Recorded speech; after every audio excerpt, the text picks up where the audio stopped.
观众朋友好，欢迎收看农业气象。时序进入了5月，也进入了台湾的梅雨季节，所以相信大家都有发现，4月底到5月初，现在这段时间呢，其实就是受到锋面雨系的影响，各地天气状况呢都是不太稳定的。不过好消息是呢，从这个礼拜5开始，锋面雨系逐渐的有远离，水汽也正在逐渐的减少当中，大环境的风场呢也会有原本的东北风开始转成偏东风，甚至是偏南风了。所以最近这几天呢，天气正在逐步的回稳当中，温度呢也持续的在回温当中哦。这个时候呢，反而要留意中午过后有机会出现一些局部的午后阵雨或者是雷阵雨的情况了。也提醒大家，从事农事活动呢，如果遇到雷阵雨的状况，要赶快进入室内会比较安全喽。那么另外呢，周末的温度也会持续的升高哦，有机会来到30度以上的高温了。也提醒大家，从事农事活动要记得加强防晒，也要记得多补充水分，小心中暑。那么下个星期呢，持续会有一些午后雷阵雨的状况哦。虽然说有锋面雨系，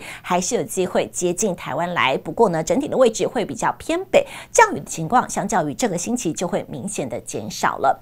好，所以来看一下这个今天的农业小叮咛，在特别要提醒大家哦，现在呢要特别留意的就是窄胸天牛了，它逐渐的要进入了羽化繁殖期了，所以在这边呢提供给大家2个防治方法来减少它在田间的数量了。第一个呢就是可以利用灯光来诱集哦，在晚上的时候呢开启白色的灯光，利用它的趋光性呢来诱集成虫。那么也可以建议大家像在这样子的桶子里面呢放上一些清洁剂来避免它逃脱。好，那么另外呢，也建议大家可以利用报纸呢来诱引它产卵，像是画面上面这样子哦，利用报纸呢围绕在树干的基部，借此呢可以引诱它在这边产卵，我们就可以收集卵粒，并且呢统一集中来做销毁，减少它在田间的数量了。好，那么接下来来关心一下天气上面的变化。礼拜5刚刚提过咯，锋面雨系逐渐的远离消散，所以可以看到台湾上空的水汽呢正在逐渐减少当中。到了礼拜6、礼拜天，风场呢更会有原本的东北风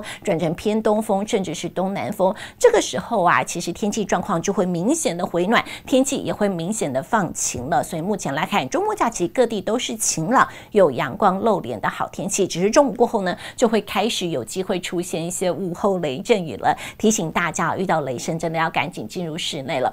那么接下来呢，大致上来说都是这样子哦，晴午后雷阵雨为主的天气形态。这样子的天气呢，至少可以持续到下个星期1到下个星期2左右。所以可以看到，在接下来的降雨分布图呢，都是以中午过后、午后阵雨为主的天气形态。白天大致上来说都是有阳光露脸的，所以大家如果要从事农事活动，建议大家把握上半天比较稳定的好天气了。好，接下来关心一下台湾近海的风力与浪况。礼拜5呢，台湾沿海地区平均风是来到4到6级，阵风来到7到9级，浪况是属于小浪到中浪的等级。离岛地区同样的也是哦，平均风是来到4到6级，阵风来到8到9级，浪况是属于中浪的等级。那么在潮汐的部分呢，礼拜5除了在基隆市的中山区、台南市的将军区以及屏东县的恒春镇是来到中潮之外，其他地方都是来到小潮。离岛地区呢也是来到小潮的，再提醒大家稍加留意我们画面上面的满潮时间。好，最后再来关心一下温度上面的变化。刚刚提到了，接下来这段时间